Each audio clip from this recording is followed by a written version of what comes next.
Hai, kali ini saya ingin membagikan tentang apa itu lembah kekelaman dan bagaimana melewatinya. Suatu kali saya curhat dengan teman saya. Lalu teman saya meresponi dengan statement, kita sebagai pengikut Yesus, seringkali kita akan menemukan hidup kita berada di dalam lembah kekelaman. Mendengar statement itu saya langsung, no, gue nggak mau dong terus-terusan berada dalam lembah kekelaman. Gue kan pengikut Yesus, gue maunya berada di atas puncak gunung. Itu adalah reaksi pertama saya. Namun setelah mendengar penjelasannya dia dan setelah saya memikirkan lebih dalam lagi, saya pikir benar juga adanya. Apa sih lembah kekelaman itu? Ini kita temukan di dalam Mazmur 23 ayat 4, dikatakan, sekalipun aku berjalan dalam lembah kekelaman, aku tidak takut bahaya sebab engkau besertaku.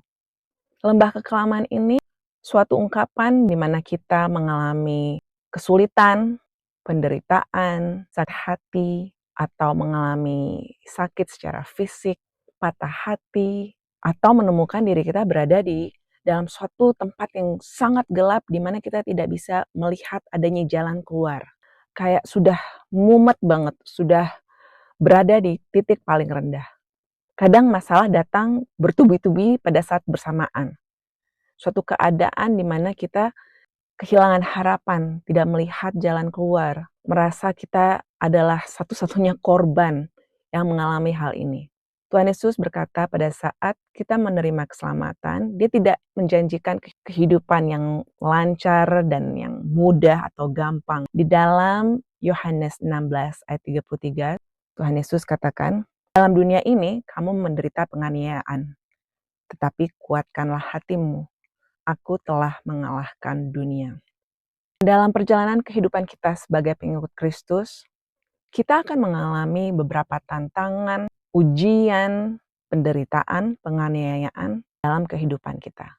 Pada saat saudara menemukan diri saudara sedang berada di dalam lembah kekelaman, kita harus meluruskan pandangan kita, roh kita, pikiran kita untuk sejalan dengan Tuhan.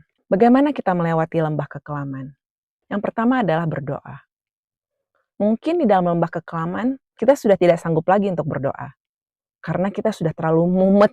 Sepertinya semua doa sudah diucapkan, tapi tetap saja masalah kita tidak berkurang. Pada saat seperti itu, berdiam dirilah. Duduk tenang dalam hadirat Tuhan.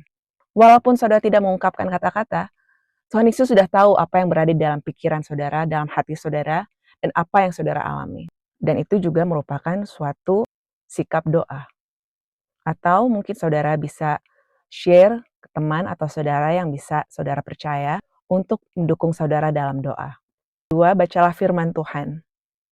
Apabila saudara tidak tahu mau baca mulai dari ayat mana, mulailah dari kitab Mazmur. Kitab Mazmur bisa membangkitkan harapan saudara, mengingatkan kita kembali akan kuasa Tuhan, mengingatkan kita kembali akan janji-janji Tuhan, dan membuat kita memiliki harapan kembali bahwa Tuhan sanggup menyelesaikan masalah yang kita alami. Yang ketiga adalah pujilah nama Tuhan. Ingatlah segala sesuatu yang pernah Tuhan lakukan dalam kehidupan saudara. Hitunglah berkat-berkat Tuhan. Pada saat kita memuji Tuhan, percayalah bahwa roh kita itu akan dibangkitkan. Harapan kita itu akan disegarkan kembali. Dengarlah lagu-lagu penyembahan. Di dalam lembah kekelamanlah kita bertumbuh di dalam Tuhan. Kita semakin dewasa dalam hubungan kita dengan Tuhan. Di dalam lembah kekelamanlah kita mengenal siapa diri kita sebenarnya. Di dalam lembah kekelamanlah kita mengenal lebih dalam siapa Tuhan kita sebenarnya dan mengalami karakter-karakter Tuhan secara nyata dalam kehidupan kita. Di dalam lembah kekelamanlah kita diberikan kesempatan untuk mengalami mujizat-mujizat yang hanya Tuhan Yesus saja yang sanggup melakukannya. Ingatlah janji Tuhan. Raja Daud mengatakan, walaupun aku berjalan dalam lembah kekelaman, aku tidak takut bahaya. Dia tahu secara yakin bahwa Tuhan tidak akan meninggalkan dia. Saudara harus percaya di dalam lembah kekelaman, sesulit apapun masalah saudara, sesulit apapun situasi, kondisi saudara, Tuhan tidak pernah meninggalkan saudara. Ingatlah dalam Yohanes 16 ayat 33, Tuhan Yesus katakan, aku telah mengalahkan dunia. Itu artinya kemenangan ada di dalam dia. Dia menjanjikan kemenangan kepada kita juga.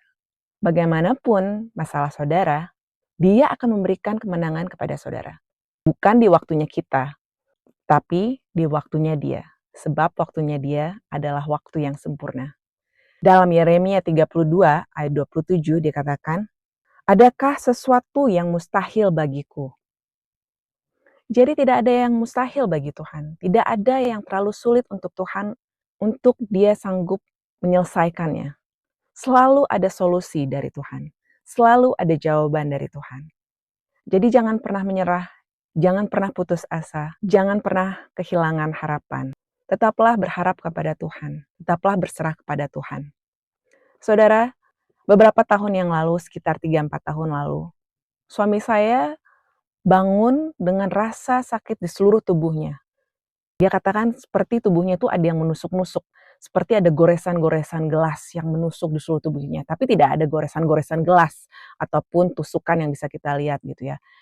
Dia sampai mengerang kesakitan. Kita tuh nggak tahu apa yang sebenarnya yang terjadi. Dan itu terjadi selama 10 bulan. Dia tidak bisa bekerja, sudah mengalami segala cek atau ketemu dokter, beberapa dokter, tetapi tidak ada jawaban dari dokter. Pada saat itu saya berada di dalam titik terendah dalam kehidupan saya. Saya merasa helpless, tidak bisa memberikan bantuan kepada suami saya untuk mengurangkan rasa sakitnya. Saya merasa lelah, capek, secara fisik, secara mental, secara spirit. Saya harus mengurus 3 anak saya, homeschool mereka. Saat itu saya juga mumet bagaimana saya bisa bekerja karena saya masih homeschool anak-anak saya. Tapi pada saat itu kondisinya adalah hanya saya yang bisa bekerja. Jadi saya mau nggak mau harus bekerja, tapi juga harus memikirkan bagaimana bisa membalance semuanya gitu ya, dari mengurus suami saya, anak-anak saya, juga bekerja. Saya benar-benar capek. Dan saat itu saya berada di dalam titik terendah kehidupan saya. Pada saat itu kita baru pindah ke kota yang baru dan keluarga tinggal jauh dari kita dan kita hanya punya beberapa teman pada saat itu. Saya merasa sangat kayak sudah hampir menyerah juga gitu saudara. Tetapi Tuhan mengingatkan saya akan janji-janjinya dan Dia menunjukkan dirinya berkali-kali bahwa Dia tidak pernah meninggalkan saya. Dia selalu berada bersama saya. Pada masa-masa itu saya belajar untuk berdoa, berlutut kepada Tuhan, berserah. Saya katakan kepada Tuhan, Tuhan saya nggak tahu bagaimana jalan keluarnya. Tuhan saya nggak tahu saya harus berbuat apa. Tapi kebaikan dan kesetiaan Tuhan itu dinyatakan dalam kehidupan keluarga kami. Segala kebutuhan kami dicukupkan.